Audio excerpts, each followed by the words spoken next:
Okay, so I believe we are now live. Hello, everyone. Welcome back to one of our lower bracket or DS1 PTDE edition All Bosses tournament matches. Today we're going to have what's hopefully going to be a very exciting race between Ayame and Catalystz. I'm joined here by my good friend Mars to help me commentate. Do you want to introduce yourself, Mars? No, hello, I'm here as well. How are you doing, Ali? Yeah, I'm doing pretty good. I'm pretty excited to see what will hopefully be a pretty close race. We've got two very good runners here today. Yes, I can see one of them is called It Was Fun, and the other one is Kara. Their names are also below their screens. Yeah. So I guess if we're ready to go, we can give the runners the cue to ready up, and then we can begin.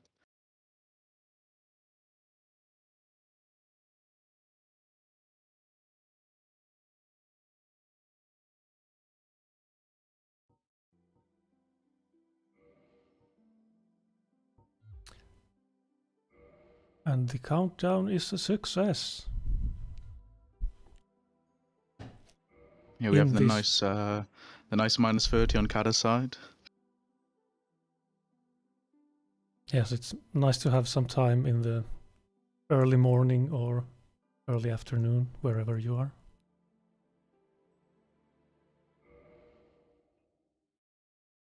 And I believe the start is a success.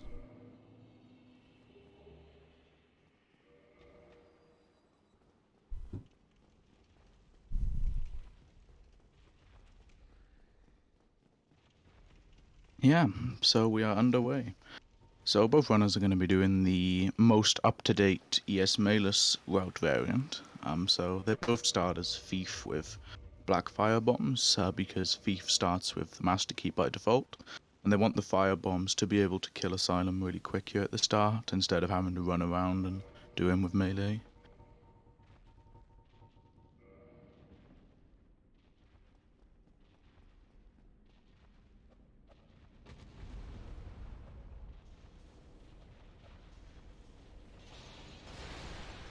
And I forgot to ask the runners if they are actually watching their opponent, but I guess both of them are at least in the Twitch chat. Yeah, I think both Kada and Ayame have been looking at chat throughout the tournament. So if something goes wrong for either runner, they'll probably know about it.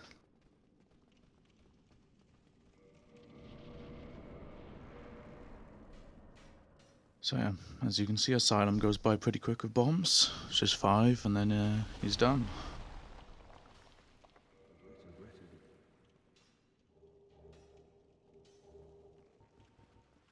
And they picked up the bandit's knife, which isn't a good weapon at all, really, but it's all you can really get at this point is Thief. And they told Oscar now they're gonna leave Asylum. In normal IGT speedruns, you normally see people quit out these doors to save a couple of seconds in-game time, which is what we normally time by, but because we're timing the tournament in real time, it's just faster to wait through that animation.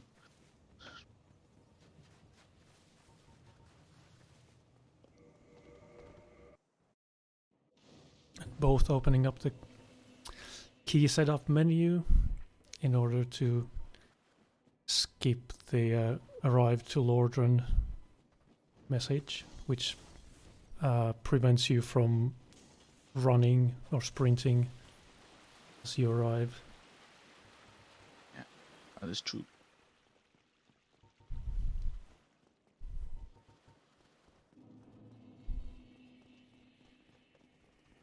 So Mars, do you want to explain what both of these runners are going to be doing at the Undead Merchant in a second? I have no idea except that they will buy some things and end their shopping spree with a glitch called prompt swap, where you can buy stuff that you can't actually afford. So they will buy some. That's true. Some arrows, I guess, a rapier. What else? A bow.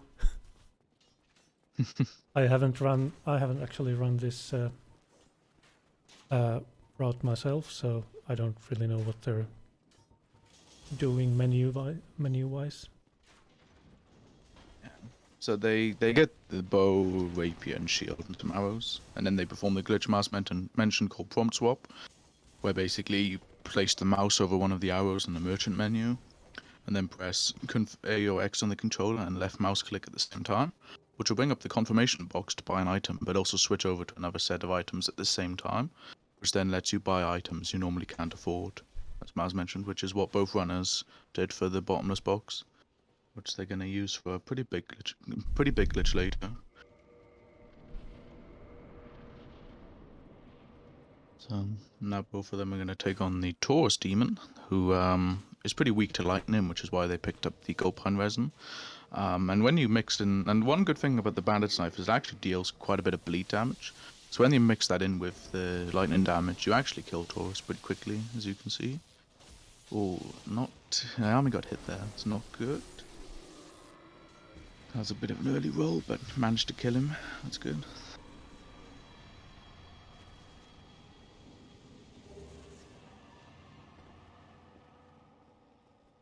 Yeah, that was about 5 seconds time loss, I guess.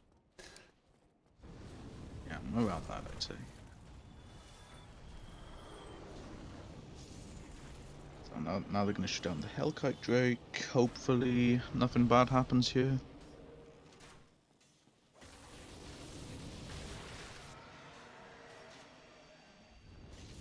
Okay, good. So they do that to get the Drake Sword, which is pretty much only going to be used for the next boss, because it'd be pretty much impossible to do him with Bandit's Knife, because it's really bad.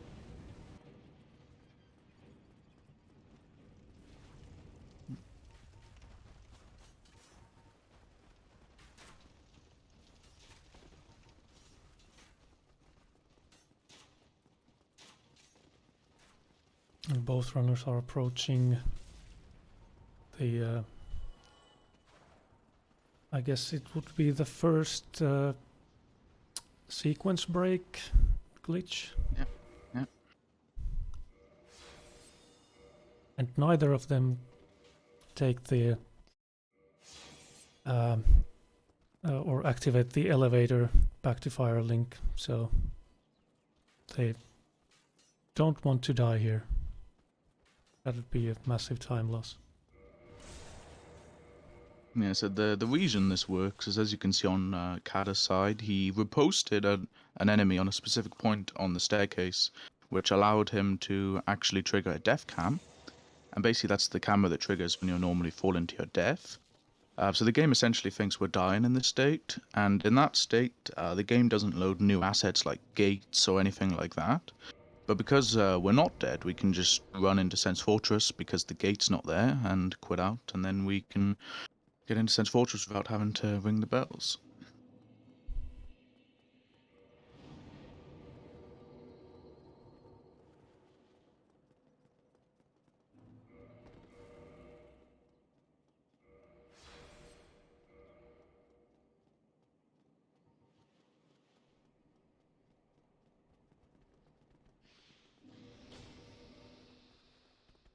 And they both made it, which is nice. Ayame had a little bit of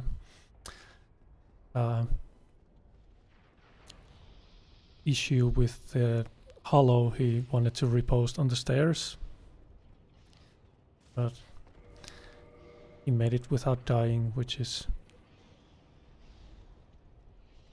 a win in this case, as opposed to dying, which would be a loss. Yeah, not dying is always good. So on Kata's end, you saw he just did the Drake Sword R2, the weapon art it has, to break down the wall. And he went to go talk to Big Hat Logan and free him to send him back to Firelink, because we want to buy some soul spears and spells from him later for a little trick.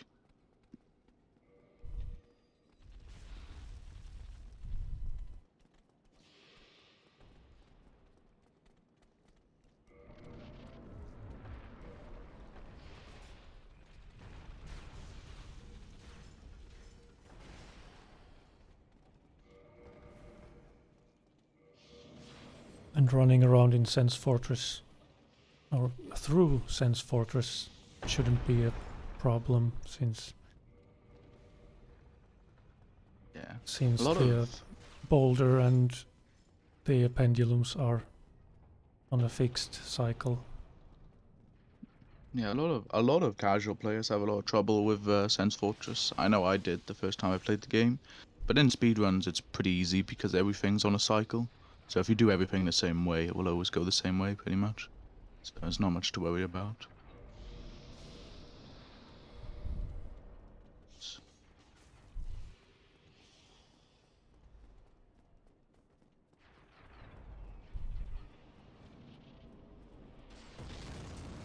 And both runners have their Drake swords move swapped at the moment. Yeah, so do you want to explain that, Maz, or do you want me to explain it? I can try, which is so. What you do is because the bow is the only weapon in this game that you can two-hand in your left hand. You queue up two-handing the bow while in an animation that allows you to queue up actions, and while that animation is ongoing, you switch the bow into another weapon, and therefore you will be two-handing that new weapon in your left hand.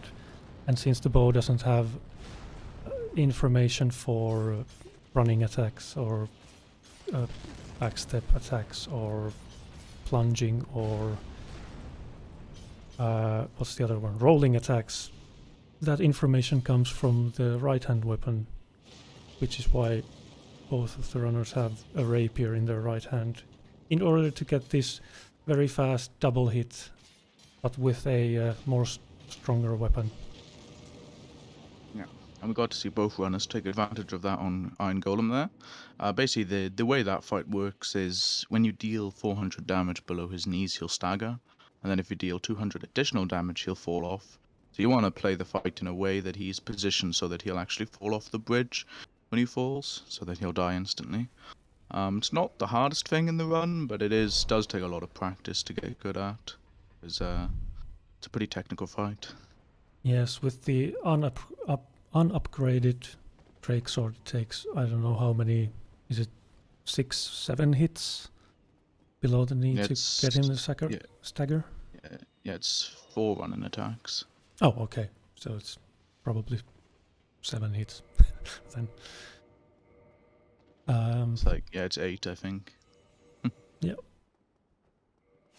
Which, again, I haven't run this actual route. I just use stronger weapons here when I do these things.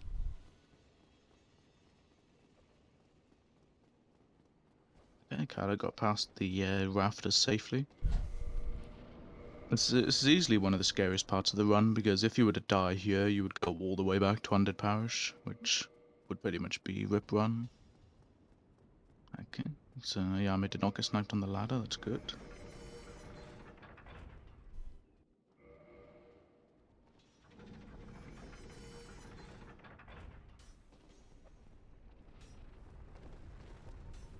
Oh no! I think that's the first death in the tournament we've seen in the rafters so far. I think so. Yeah, that's really unfortunate. And I was just about to say that these guys sometimes block you and sometimes they backstab you, but that was a block and then a jumping attack. Oh. Let's just say that was a really big time loss.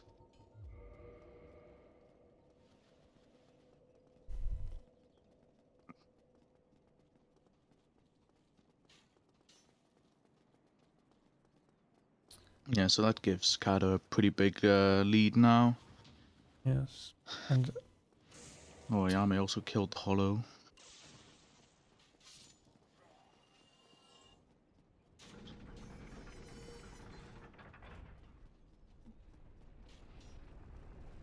I was wondering if he'd make changes on the fly to his route after the death, but I guess he's just doing doing the familiar thing and running back.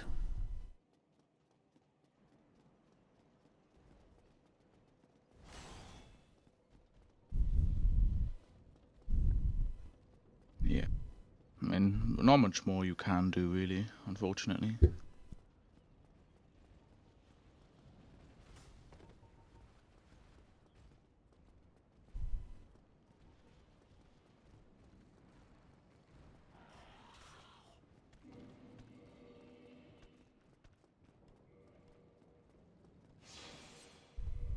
So, we saw Mishikata making his way to the Silver Knight Archers right now.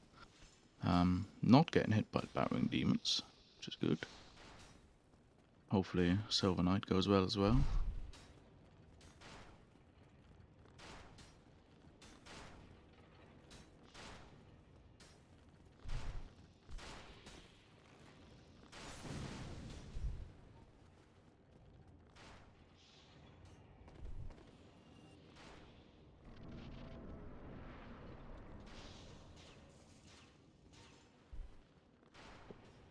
And the positive thing, if we have to find a positive thing on Ayame's side, is that now he doesn't have to wait for the boulder to come down. He can just run through the fortress, basically. Yeah. And interestingly enough, Kata actually took the bonfire this time, which is he has not done throughout the entire tournament so far. Very interesting.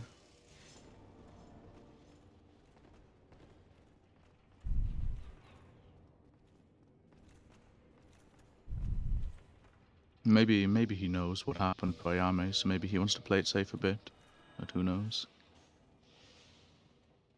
I think both runners mentioned before we started that they aren't. They are a tiny bit tired, so that could also play a role in this. Yeah, both runners in were mistakes put up to and AM other today. decisions.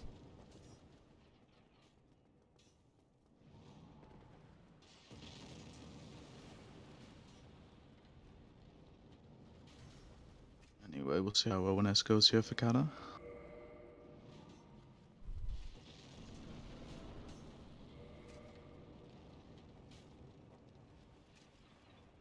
Ooh, yeah. It was really awkward positioning of what he did. Yeah, he tried to roll past Ornstein when he dashed, but it was a bit off. Yeah, I don't think he did sass actually.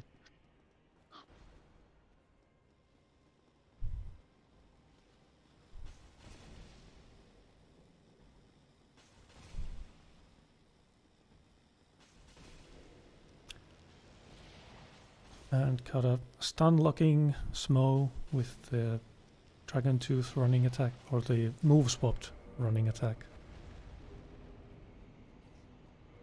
Just the Dragon Tooth does a lot of damage, and it also does a lot of poise damage, which staggers enemies.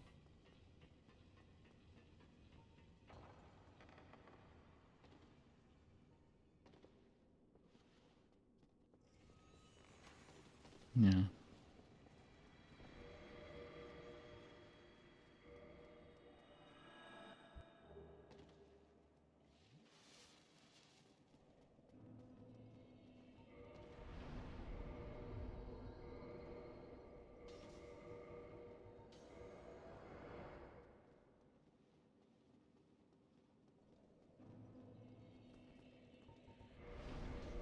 Let's hope the rafters go smoothly this time around. I didn't get blocked this time.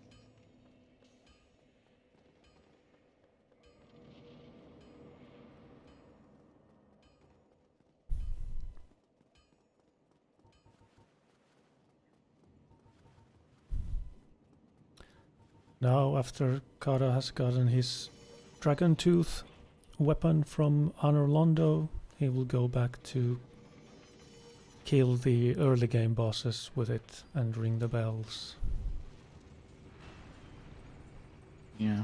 And gargoyles die really quickly because, as Marge mentioned, they are an early game boss, and Kara's fighting them with a mid game weapon. But also because he's using move swap, he just decimates them. And they also stagger in one hit because of the poise damage.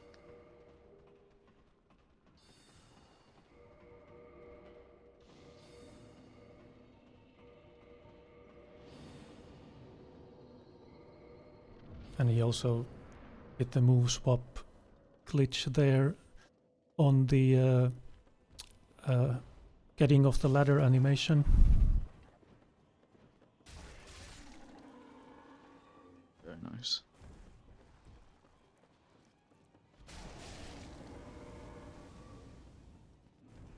Also, one thing I forgot to mention, which we'll see on Ayame's side here, is one little trick that you can do with the elevator here is if you jump off it or walk off it and quit out before it's finished moving, it will actually go back to its position at the bottom, which saves a couple of seconds, so you don't need to bring it down later. And it's sorry. Oh, go ahead.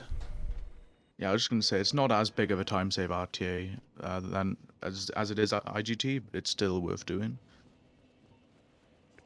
Yeah, I saw a question in chat about ringing the bells, and maybe Ali can tell you all about why we want Framped to show up.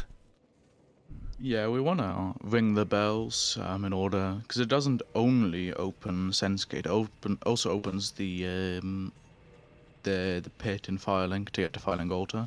And we need to do that so we can sell items to Framped for a glitch later, which I'll explain when we get there, because it's a bit technical, but let's just say they're going to use it to get a lot of stills in the run, so it's pretty vital we ring the bells for that.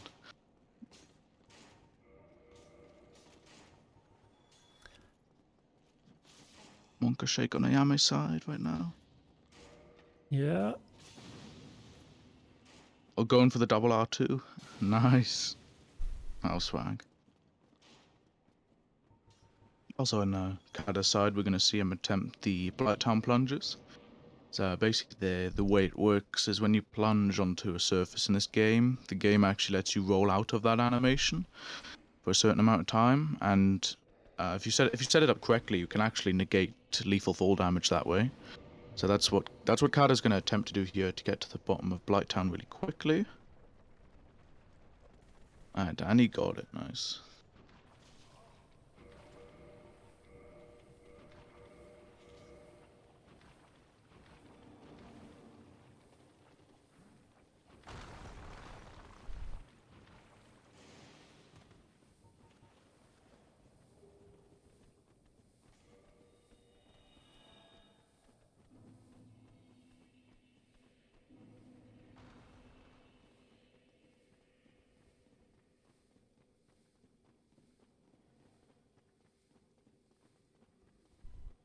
So now Ayame is gonna take his first swing at ONS. So we'll see how that goes. As Kada is taking on Quailag as well.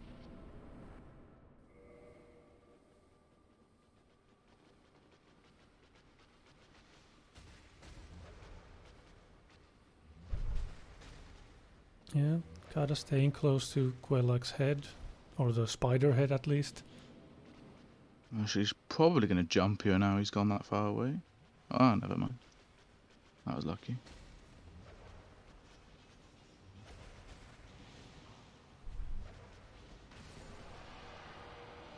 He got stuck. Yeah. Pretty funny. Wasn't a perfect fight, but at least there weren't too many complications.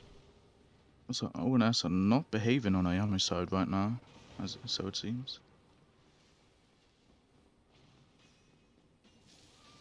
Yeah, I think he tried to strafe the lightning there, but his positioning wasn't set up right for it.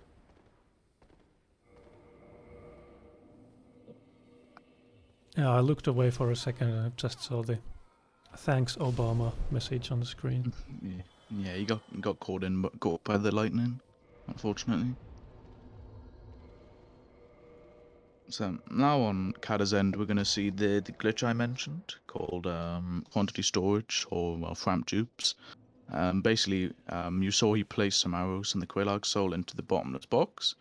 And what he's going to do is basically he's going to use the stored quantity of 99 from the loading screen, and he's going to store up confirmation box with the homeward bone, and he's going to confirm that in or confirm it or no in the Framp menu, and that will actually allow him to sell the quantity that he has stored with the arrows, and that will actually allow him to sell 99 arrows even though he doesn't actually have that many.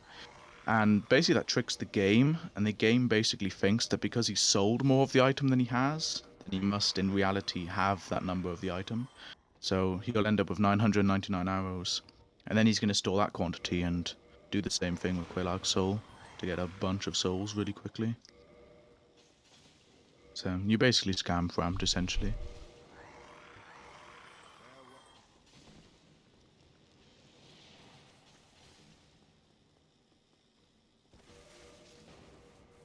And that's ONS done for AyameTheHedgehog.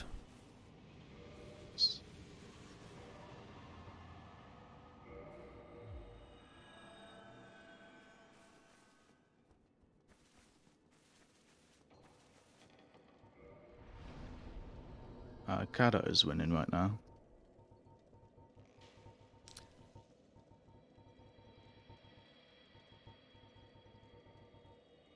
So, yeah, you can just see how many levels Kata's able to get with that many souls.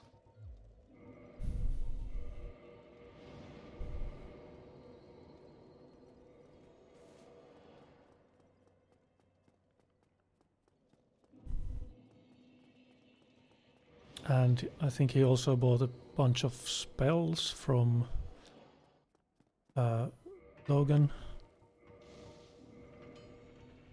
Yeah, he performed the same glitch quantity storage to get a couple extra charges of Soul Spear, because he's going to need more than the normal 4 later on. And obviously the best spell in the game, Soul Mass, as well.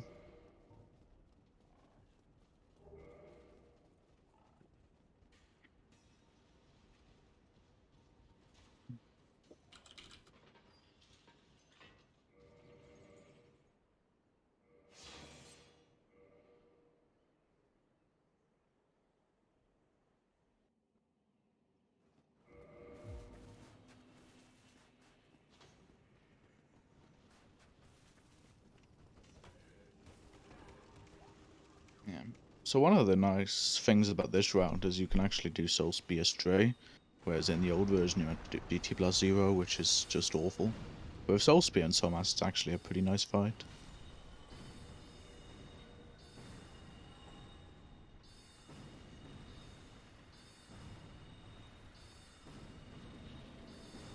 Yeah, really clean fight from Kata there. Ayame had a very nice hollow room. No one was doing a thing. He just ran through it. Well, he stopped for a while to look at the hollows, but he was lucky enough for them not to jump on him.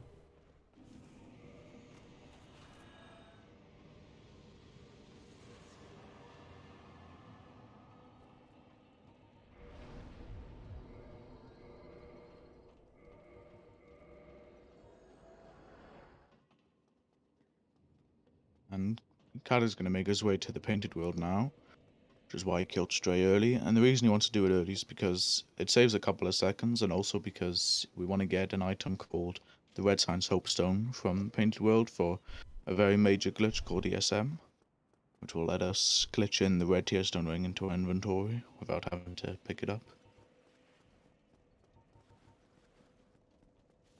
And it's a very important ring. Increases your attack rating by 50% when below 20% health, and is going to be where most of the damage comes from in the run.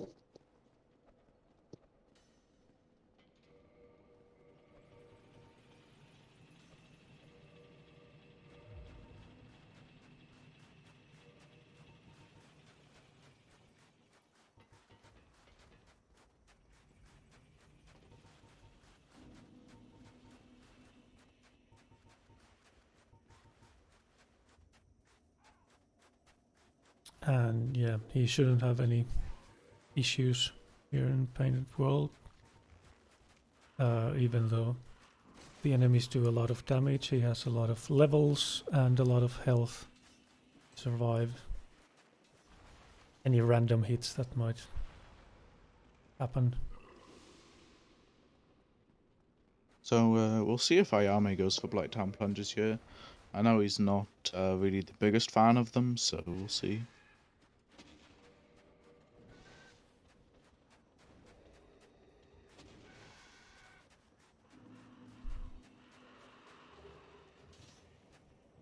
Nice. Skips the second one. Fair enough. Now both runners are doing the same route, but Ayame had a really big time loss, which is why Kata's really far ahead right now.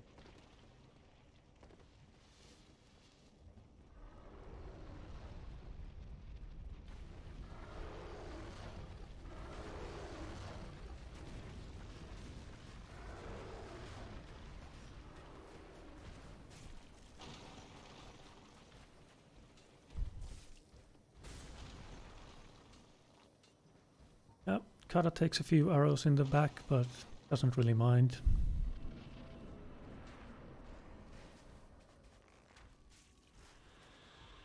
And also plants an arrow into Priscilla, so he can see where she is once she turns invisible.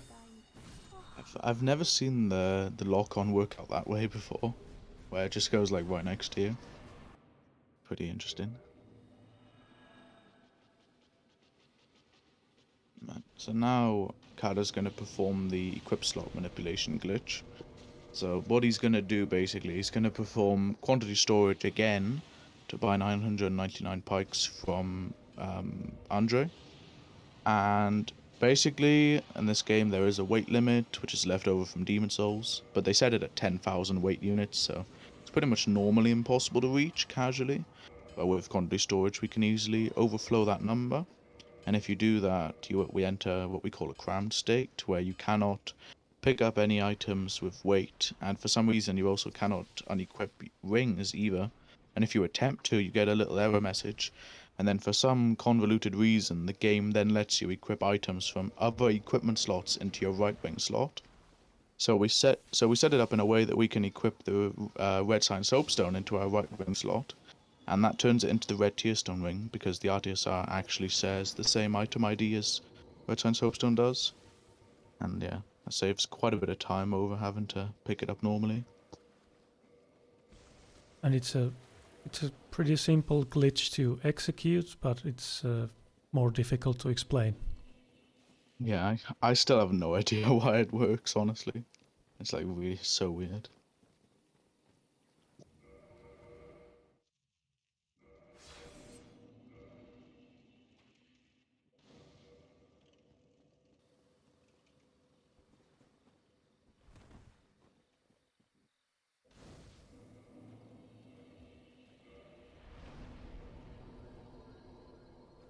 And Ayame is at the point where he will scam Framt for 32 million souls.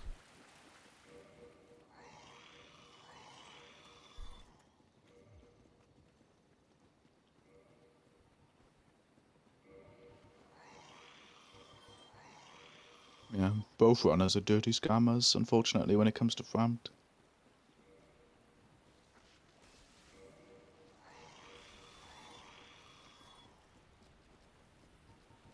Oh, 32.9 million. I was way off. Maths is hard, man. I know. I'm just glad Framt knows math. So you see Kata killing the Hydra here with really cool strat actually with Soul Spears. He does that because he needs to free Dusk in order to enter the DLC, and also because he wants to get the Dusk Crown as well. And as you can see, he has the red tearstone ring buff active.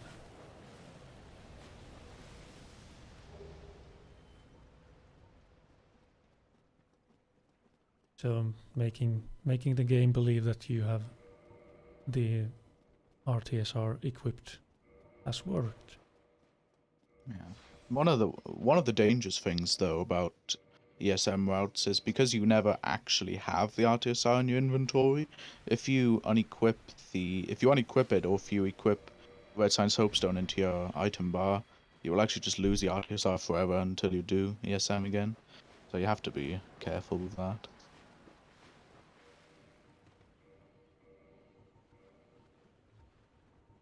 But I think we've only seen that once this tournament though.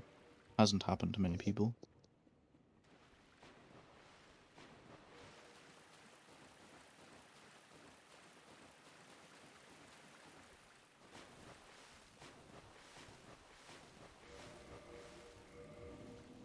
And we see Kata going back to summon Dusk, and the reason for that is so that he will be able to pick up the Dusk set before he enters the DLC, which you lose about a minute doing, but you end up saving that back in the late game, so it's worth doing for sure.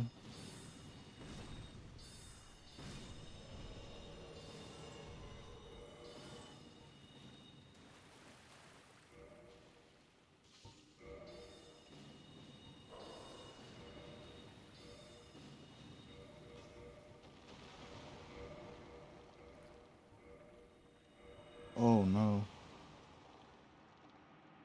Oh, that was unfortunate. Yeah, the certified block strats did not save Ayame this time. So on Kata's side, we saw him perform one way of duping items, which is negative quantity dupe.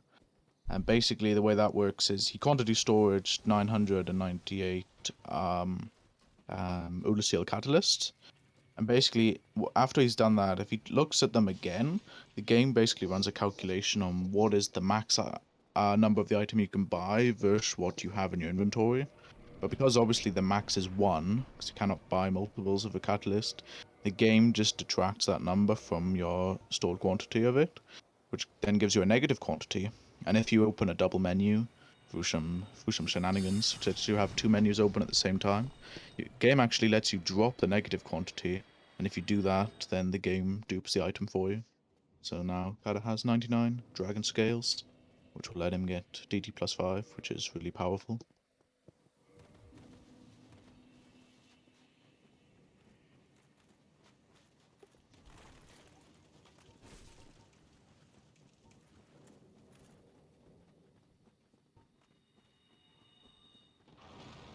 And let's hope Ayame's second try on Stray goes better.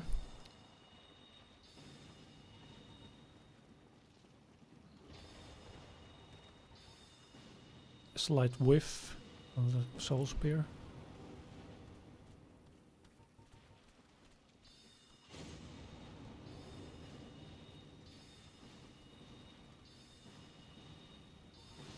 Right. Killed him this time.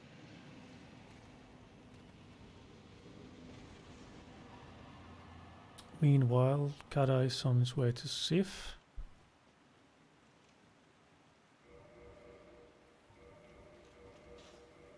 Which can cause some trouble sometimes, like jumping away and then jumping away again and then jumping away a few more times.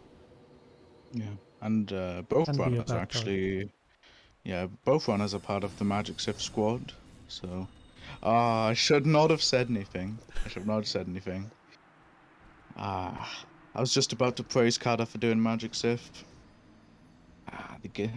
Bloody hell, Miyazaki, he knows.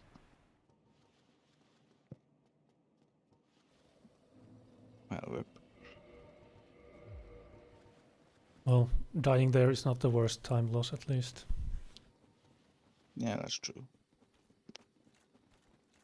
Just has to set up RTSR again, which is where the enemy dubbed consistent knight comes in.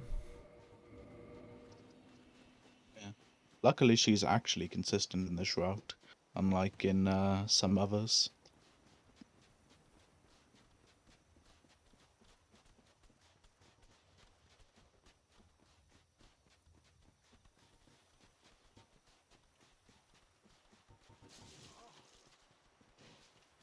No, I don't. It doesn't matter that much, Pubo.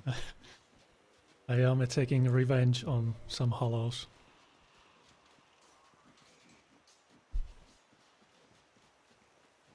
You hit me, I'll hit you back. I mean, yeah, makes sense. This is a really weird Sith RNG for Kata right now.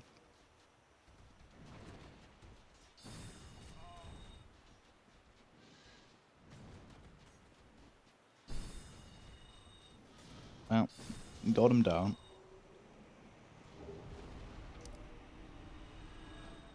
But Ayame got... What happened there to Ayame? I think he got stuck on one of the bird demon things, whose name I don't know. Yeah, I don't know their names either. I was gonna say Skeksis, but that's not it. I used to know what they're called, but not anymore.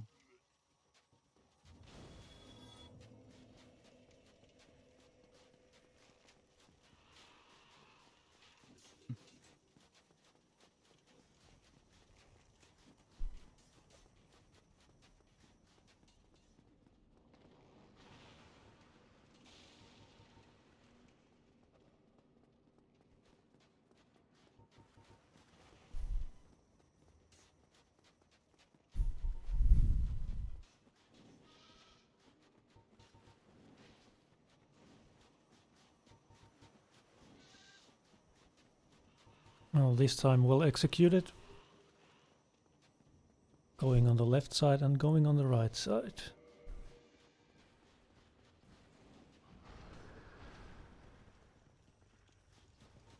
Well, you got past birds this time. That's good.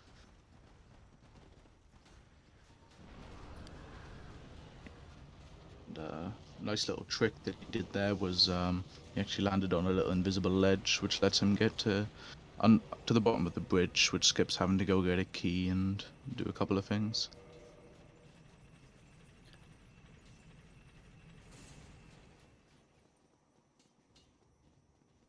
And Kara will kill the golem here to get the pendant that lets him access DLC.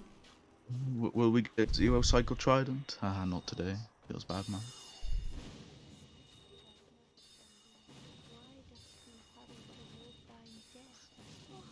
Also, Ayame apparently managed to cut Priscilla's tail off. Pretty funny.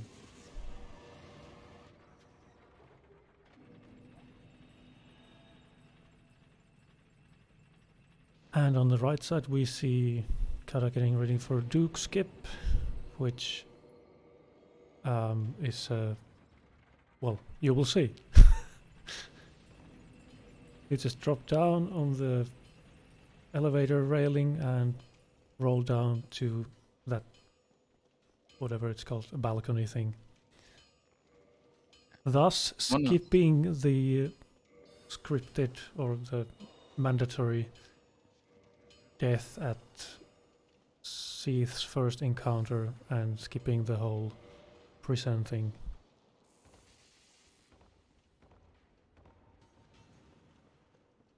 You may elaborate if you'd like, Ali.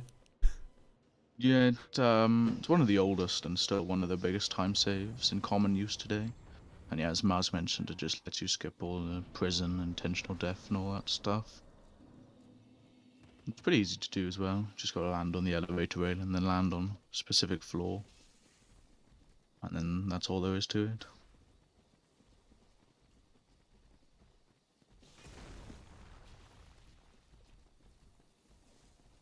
And I saw a setup using the bow not too long ago on the Speed Souls Discord, which looked pretty cool. Yeah, that was pretty cool actually. Also, we saw Kata go for mana drop there. Very cool.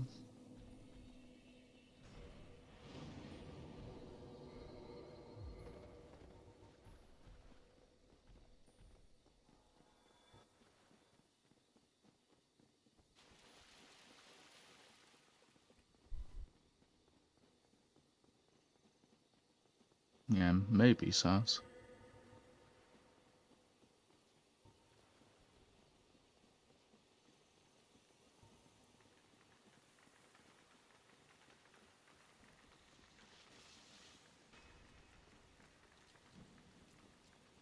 And casting hidden body allows you to just run through the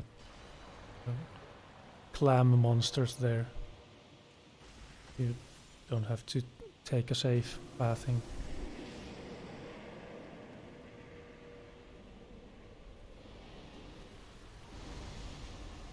Yeah, and we got to see just how powerful DT+5 is there. There's just 2 running attacks on Seif, and he's done.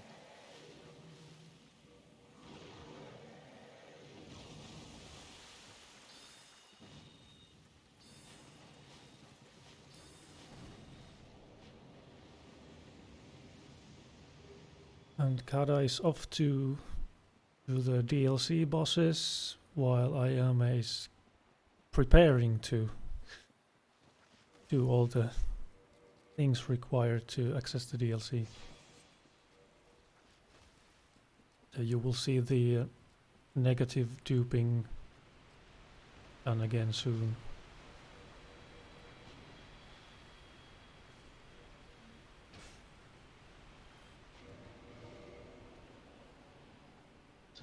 So DLC time for Kata. So it's going to deal with the Sanctuary Guardian boss first. So see how that goes.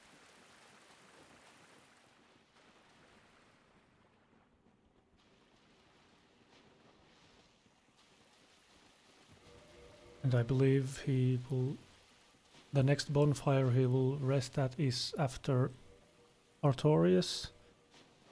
So this would be a long run back to the DLC if he dies here. Yeah.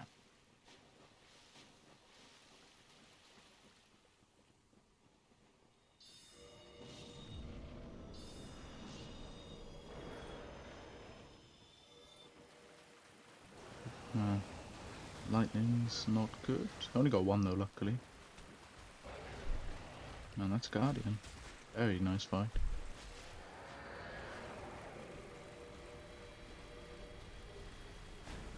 So if Guardian doesn't do lightning, it's usually a pretty trivial fight, but if he decides to spam lightning, then there's nothing you can do usually.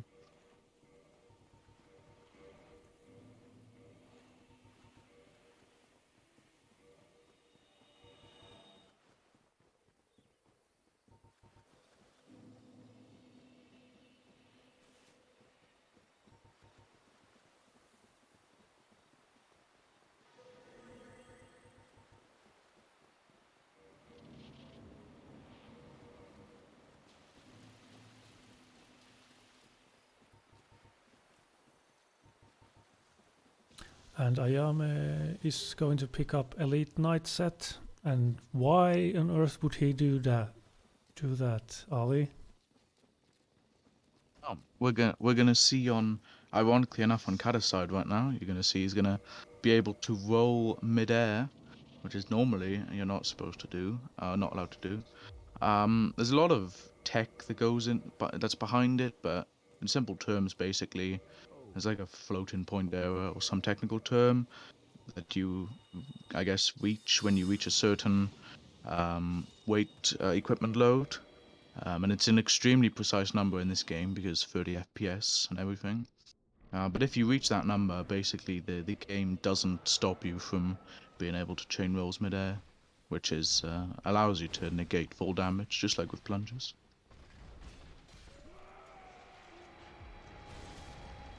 Yeah, if you want a detailed explanation, you can go check out the Speed Souls wiki page on it.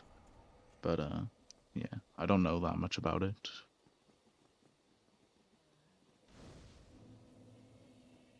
The main thing is that it works. Yeah, that's true. Just know that it lets you survive lethal falls pretty much, and saves a lot of time. That's all. That's all you really need to know.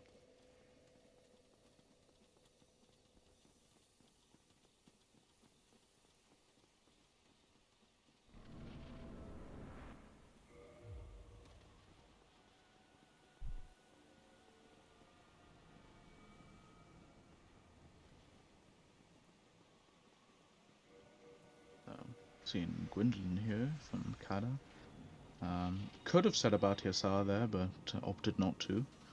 So needs to bait arrows instead, which luckily he got.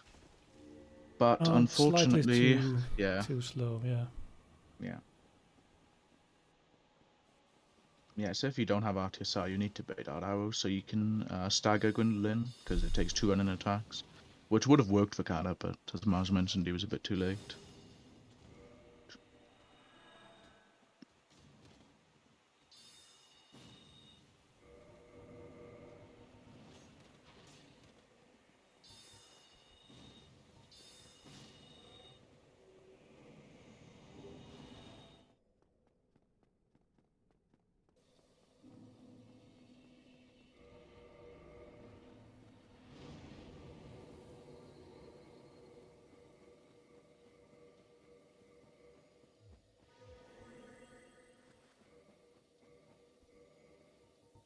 Now we're gonna see the biggest all bosses optimization in the last month or so, from on Kata side, which is the new Golfless setup, which was discovered by Androv, who's a community member and helped find a lot of stuff for all bosses in recent times. Basically, what you do is you do very specific pathing in the Calamite Arena, which lets you basically get under him and shoot a bunch of soul spears at him without getting hit. And ironically enough, Kata actually made a very good video about this, if you want to go check that out after the race. Very in-depth.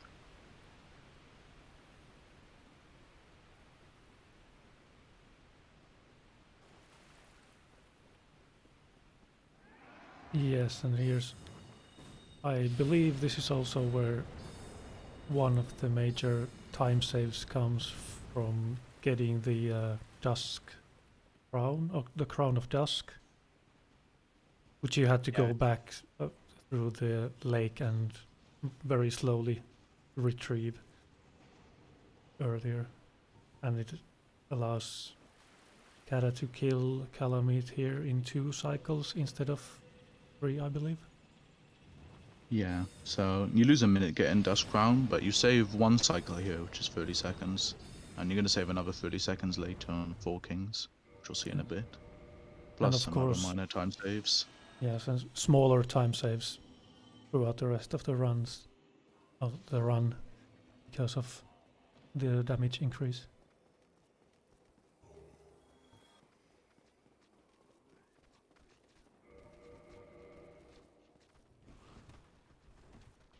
And again, air rolls on Kata's side, down the shortcut elevator.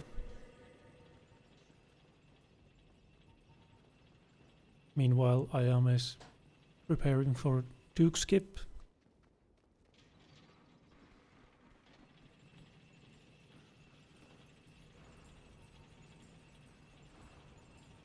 Which he gets. Nice.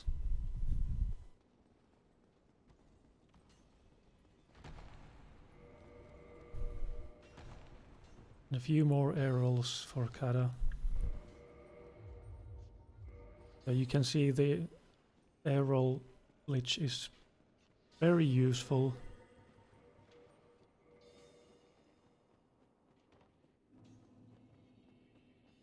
Yeah, and he's also going to pick up the Dark Beat spell, which is very OP, shoots out a bunch of Dark Beats at once. And when you mix that with 99 Int and Crown of Dusk and RTSR, you're going to end up dealing a lot of damage to the late game bosses.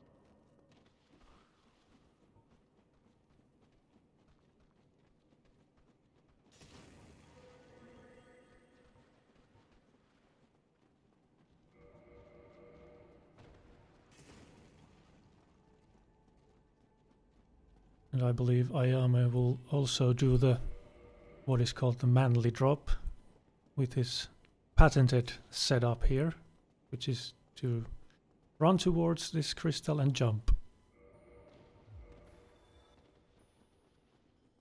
Very cool.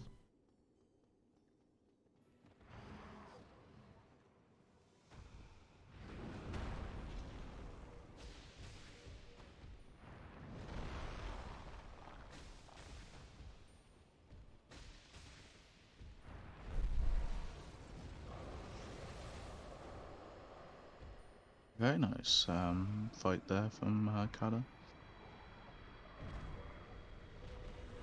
And that's him done with the DLC. Yeah. Now it's just the cleanup phase left.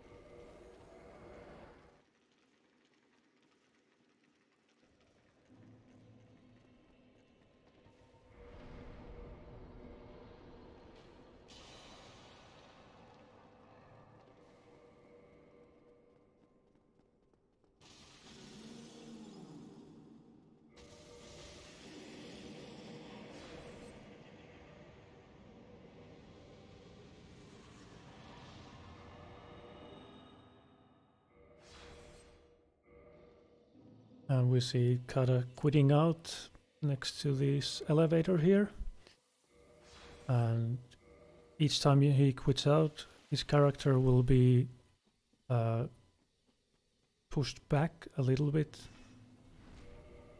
And since the elevator loads in a bit later than the player character, he eventually will drop through the elevator and gets to plunge Fire Sage Demon.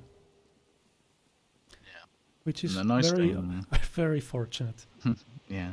The nice thing about doing the fight that way is because Fire Sage's AI is tied to his fog gate, and you don't go in through the fog gate that way. He just stands there and just lets you kill him.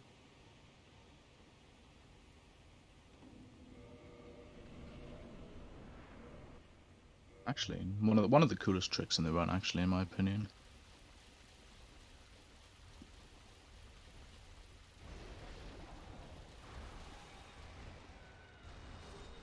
And Centipede Demon down in 2 dark beads.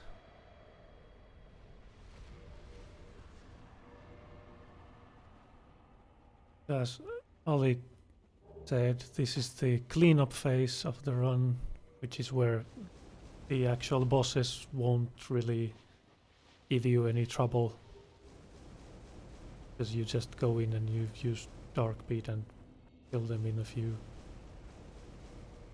hits.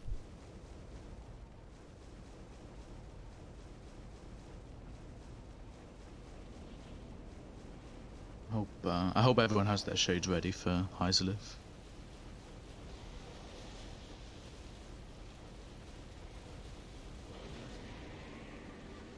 Also, extremely nice guardian there from Ayame.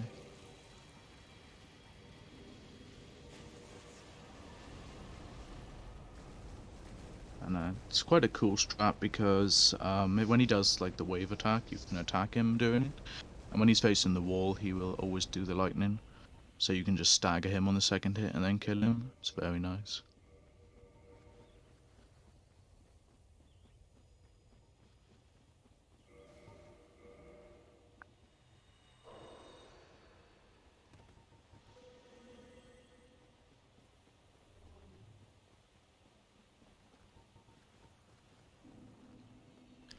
Yeah, learning what the bosses are going to do and either reacting or preemptively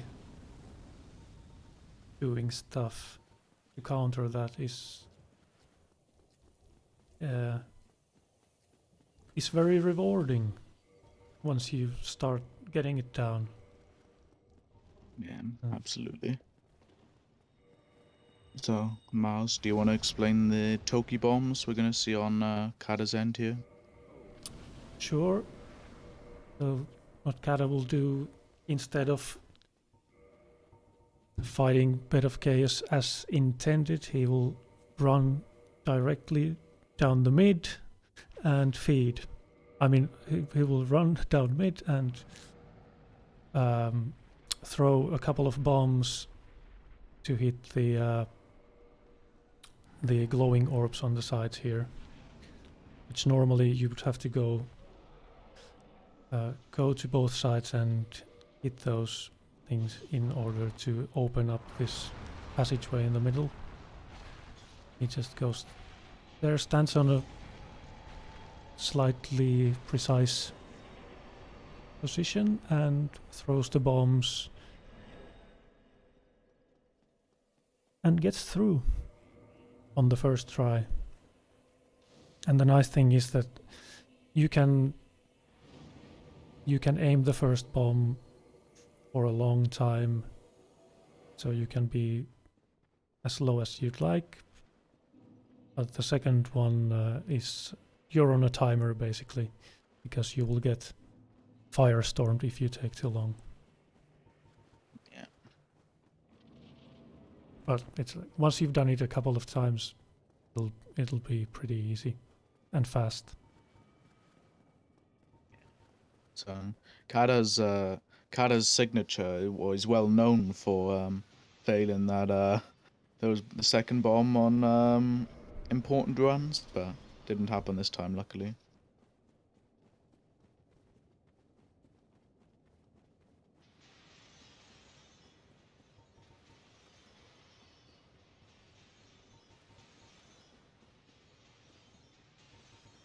And Ayame opted to set up RTSR on one of Gwendolyn's attacks. So he just one-shots them.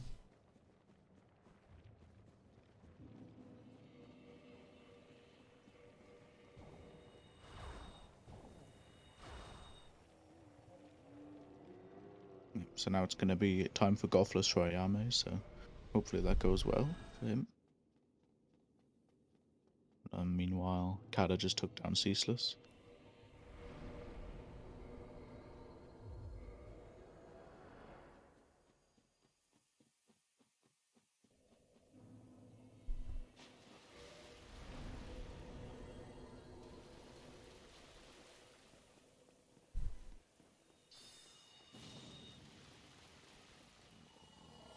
And not to curse Ayame's run further, but I think like after Painted World he's been doing very well.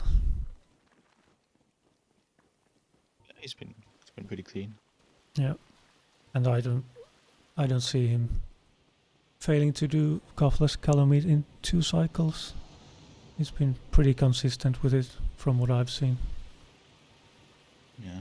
And not to jinx Kata or anything, but if he were to die, twice or so to Nito, it would allow Ayame to catch up, probably.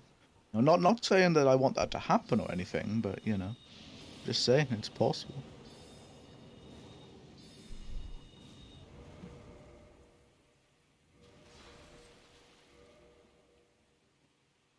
Yes, there hasn't been a what am I trying to say? I'm trying to say that there has been a lot of very unfortunate deaths in the late game during this tournament, so anything is possible. Last Soul Spear swerved a bit for Ayame, but still hit, so still a 2 cycle. Very nice.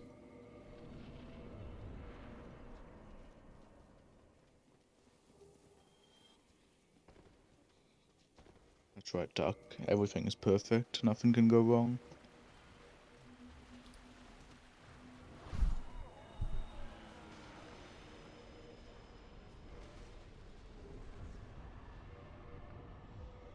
We briefly saw Pinwheel,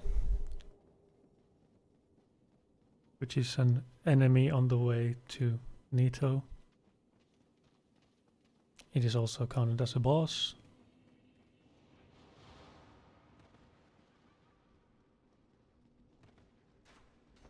Yeah, I think Pinwheel is more meant for, or is meant to be more of a challenge for unsuspecting people who go there early.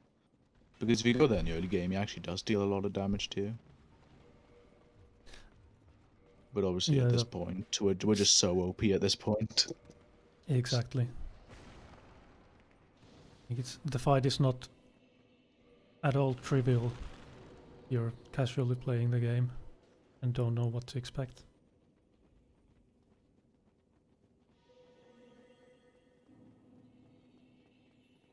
And of course, if you do different kinds of challenge runs, it can be a very difficult boss. Yeah. If you lack the damage, for instance.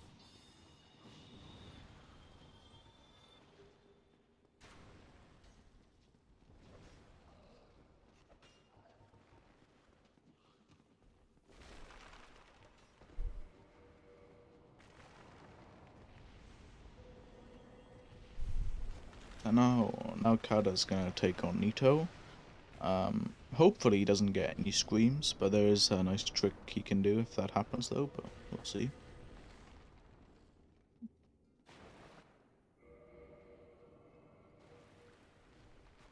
And on the other side, yeah. Ayame is going to fight Manos. And no screams for Kada, very nice.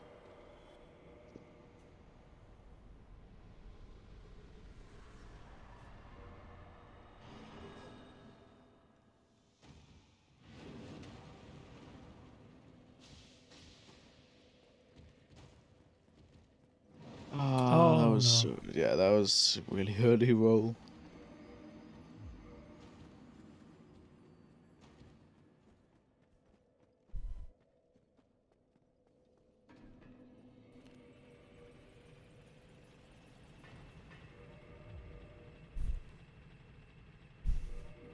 Yeah, Manos's long arm attacks can be a bit troublesome sometimes because the roll timings are different to each other, and of course the other attacks that he does. Yeah, so we're gonna see Kada perform a nice little skip here called Seal Skip. So basically he's gonna perform a slope quit out. Basically the way that works is when you land on a slope, the game basically takes a certain amount of time to check if you're supposed to die or not before it kills you. But if you quit out during that time, you'll actually spawn in where you landed. So he does that to get to the, to get below the water level. And then he's going to go out of bounds, and he's going to approach Four Kings that way.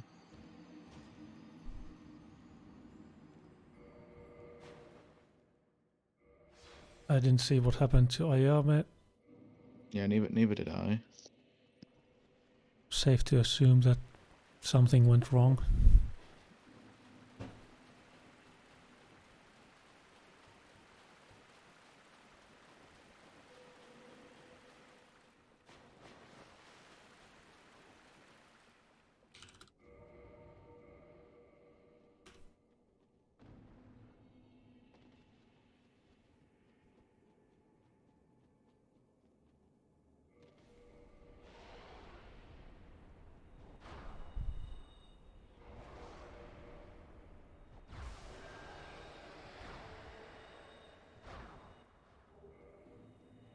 And Kara fought one king. Yeah, which is the other big time save we have in Dust Crown. And also 45 decks as well, which gives you max cast speed. And you need that for one king, otherwise you just simply won't be able to hit the king with the last beads. Ayame running away from the rain and now getting the other magic attack, which was a good one. And gets to punish with 2 running attacks in a row and gets past the DLC.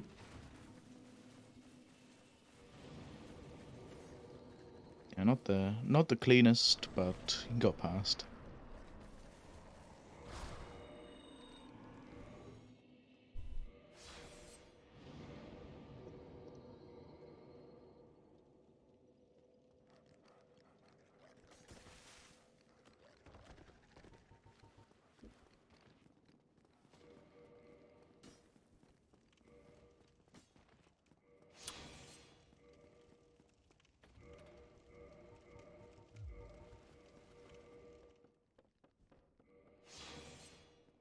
And Kara is off to kill the last or the final boss before the final boss, which is Gaping Dragon. Shouldn't be no problem.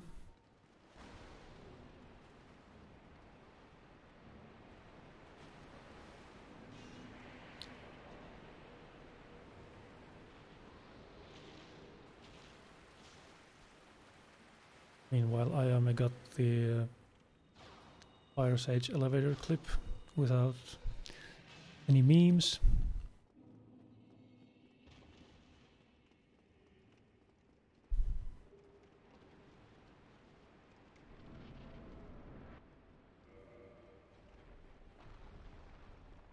Alright, sorry about that. I had to go get a package from the door real quick. No worries. I was just telling everyone how handsome you are. No, you.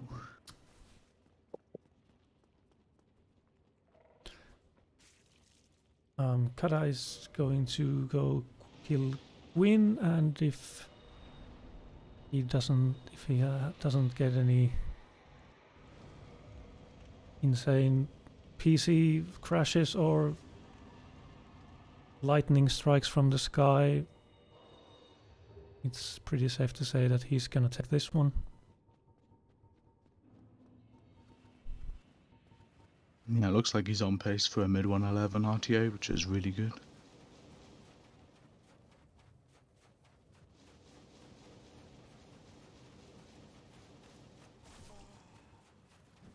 Now I remember him having one death at Sif. Did he have any other ones that you No, recall? it was just the one at Sif, I'm pretty sure. But this could have been a low one, well, maybe a high 109 without the death.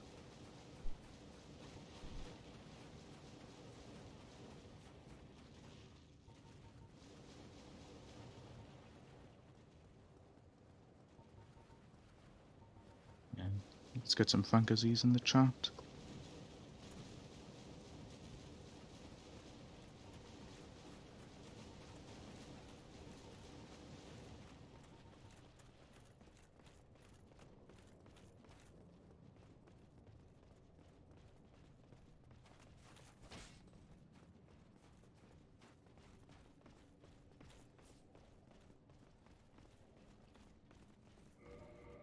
And Gwyn fight shouldn't be a huge problem.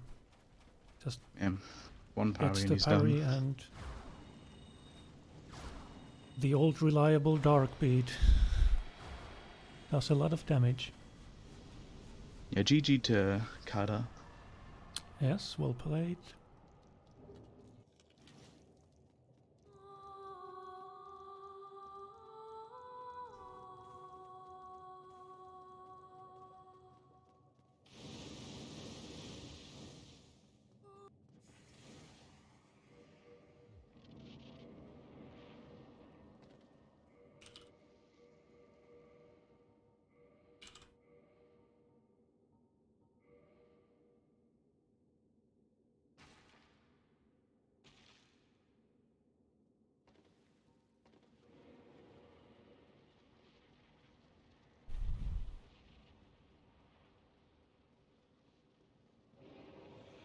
Ayame's PB is low 111, I think. IGT move.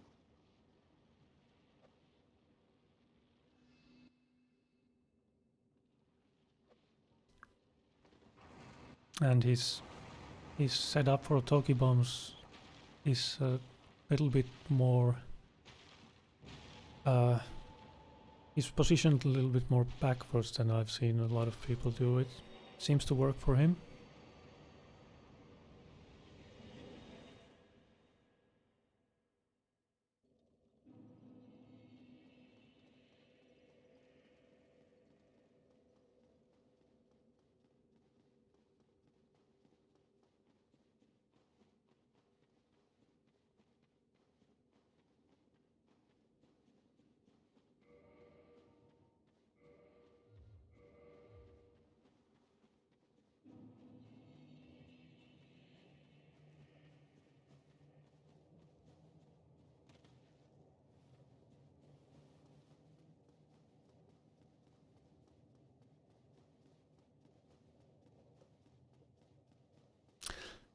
And Ayame has a C// left, and after that he will go to the rest of the lords, or to get the rest of the Lord Soul Shard thingies, and that would be Four Kings and Nido, and then Capra and Gaping.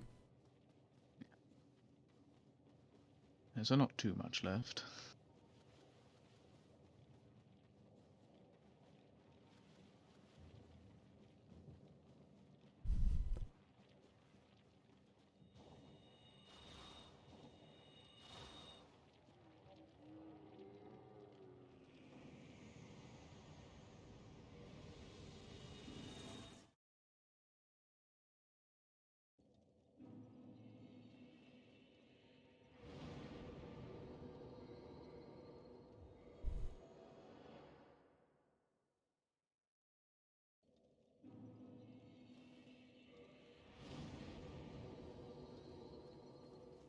Oh, he's going to do Nito first, I guess.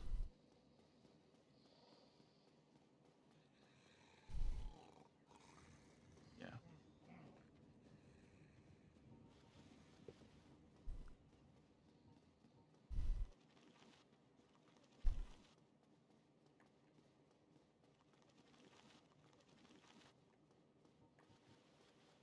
He explains why he has the pike out.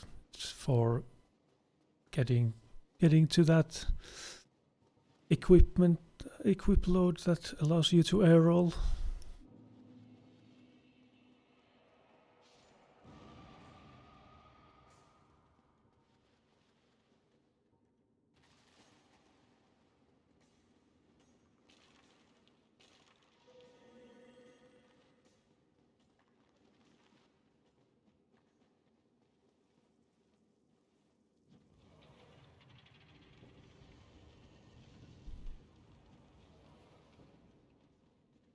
And he went for the... Ayame went for the RTA strat of not quitting out at the lever there. Which is why he casted Hidden Body a bit earlier than you normally would. Yeah.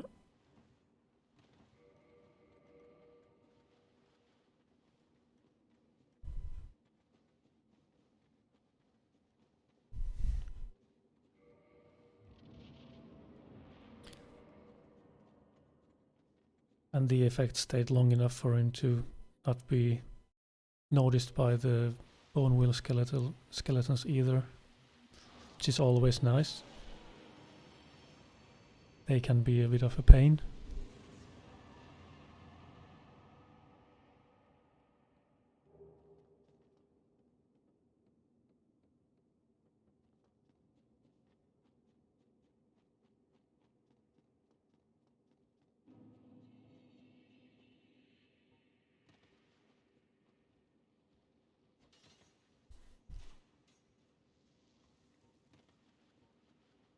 Will we see a Foggate skip attempt from Ayame? Oh, looks like we will. And he got it. Very nice. That seemed a bit close, but Yeah, that was a very far successful. right jump. Yeah. But he got it, so that's all that matters. Yes. And that saves about 7 minutes in this run. Mm-hmm. Yeah, you're pretty much guaranteed to win if you get it. But obviously that doesn't apply in this race though, because Carter already won before the Foggate skip attempt. Yes, those are the rules. Yeah.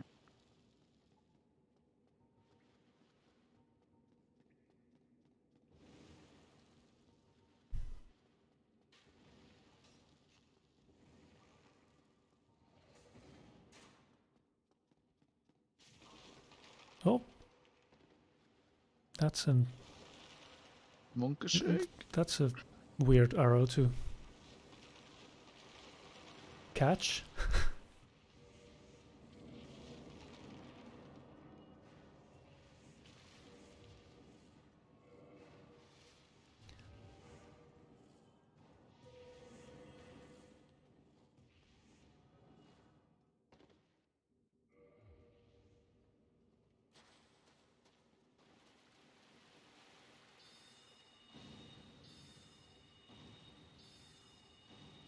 And that looked like a pretty good Nido fight as well.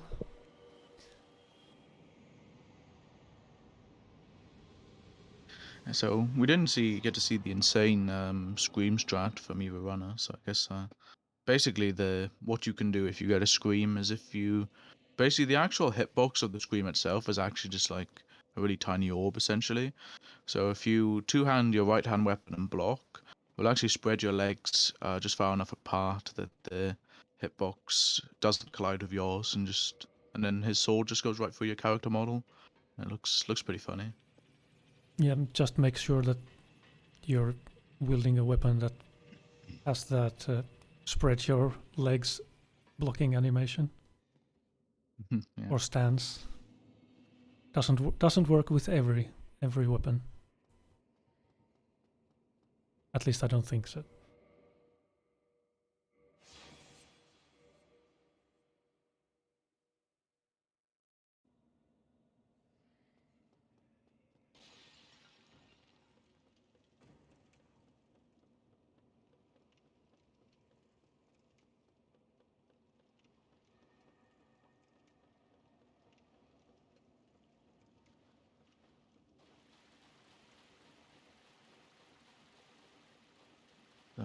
See how seal goes here. So that should work.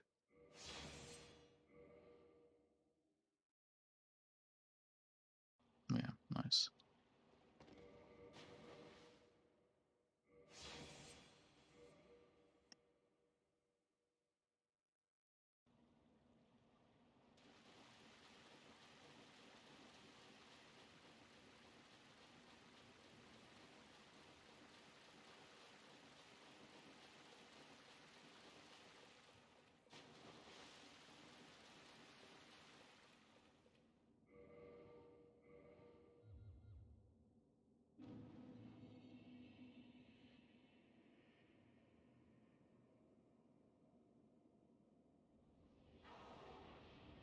And he should be able to get one king as well.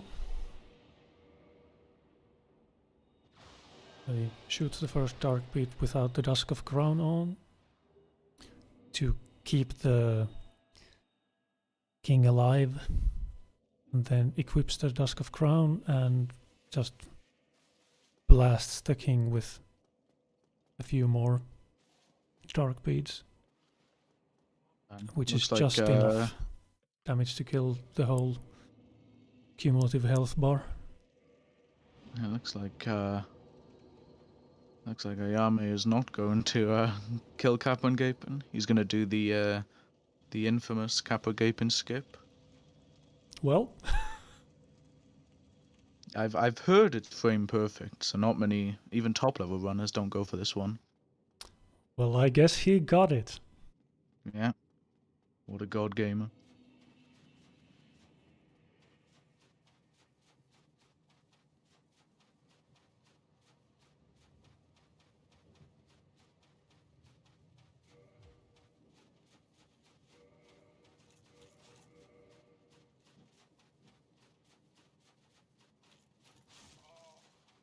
That's the RTSR setup.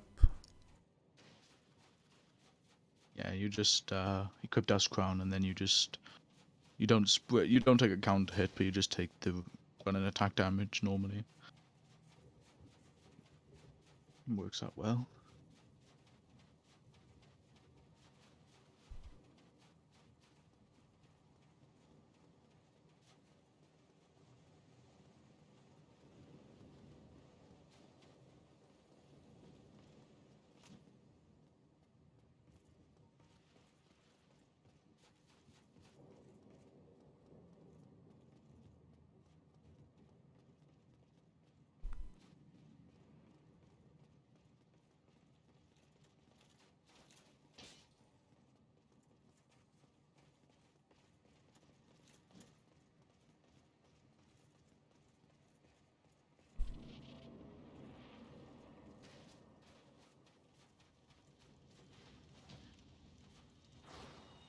Alright, GG to Ayame.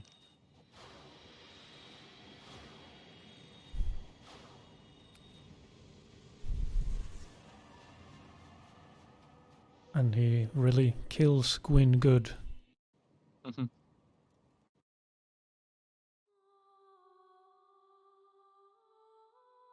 Yeah, so I guess we'll get both the runners in here for a little interview in a second.